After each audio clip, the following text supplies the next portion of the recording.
Civil Service Commission versus Marilu T. Rodriguez, GR number 24A255, August 27, 2020.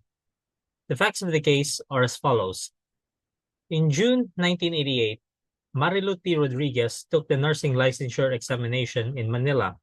However, her name was not included in the list of successful examinees when the results were published.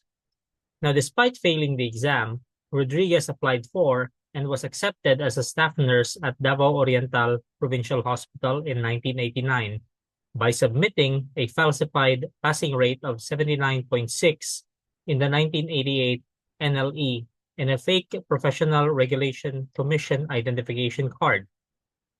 These documents allowed her to secure a permanent appointment and later get promoted to nurse 2. In 2001, the hospital required her to submit an updated copy of her nursing license, but Rodriguez failed to do so. In 2002, she resigned and later worked abroad. She passed the nursing licensure exam in 2009 and resumed government service in 2013 as a nurse at the City Health Office in Mati, Davao Oriental. Now, in 2014, the Civil Service Commission Regional Office issued a show cause order after discovering that her BRC identification card was fake. Now, despite admitting that her documents were falsified, Rodriguez claimed she acted in good faith, believing she was on deferred status and that a certain Evelyn Sapon, who processed her documents, had misled her. The CSC charged her with serious dishonesty, grave misconduct, and conduct prejudicial to the best interests of the service.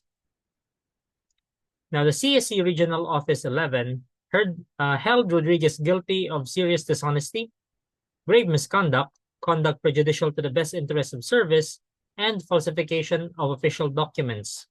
She was dismissed from service with accessory penalties of cancellation of eligibility, forfeiture of retirement benefits, and perpetual disqualification from public office. Later on, the CSC proper affirmed the decision with modification. The charge of falsification of official documents was subsumed under serious dishonesty. Now, the Court of Appeals later reversed the CSC's ruling, clearing Rodriguez of liability and ordering her reinstatement. The appellate court gave weight to her defense of good faith and found her to have shown remorse.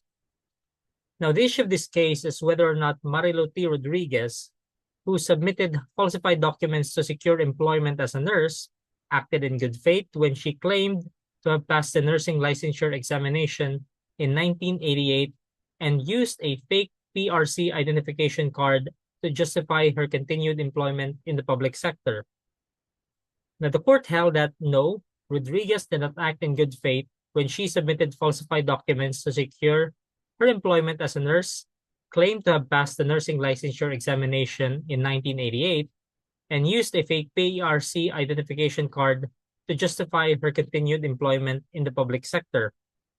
Now, the Supreme Court adjudged Rodriguez guilty of serious dishonesty, grave misconduct, and conduct prejudicial to the best interests of the service.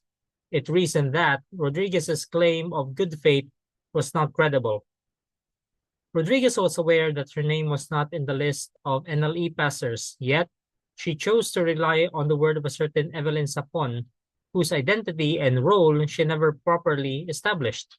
Moreover, she did not take steps to verify the authenticity of the PRC identification card, which belonged to someone else. Now, the court emphasized that dishonesty is a serious offense, especially in the government service, as it reflects moral depravity. Rodriguez's use of falsified documents over several years compromised the integrity of the public service. Furthermore, her resignation from Davao Oriental Provincial Hospital did not absolve her of liability, as her prior dishonesty continued to affect her right to remain in public office. In sum, the Supreme Court ruled in favor of the Civil Service Commission, reinstating its decision. The court found Rodriguez guilty of serious dishonesty, grave misconduct, and conduct prejudicial to the best interests of service. Marilu T. Rodriguez was dismissed from service as a nurse 2, with the cancellation of her civil service eligibility, forfeiture of retirement benefits, except for accrued leave credits, perpetual disqualification from reemployment in the government, and disqualification from taking the civil service examinations.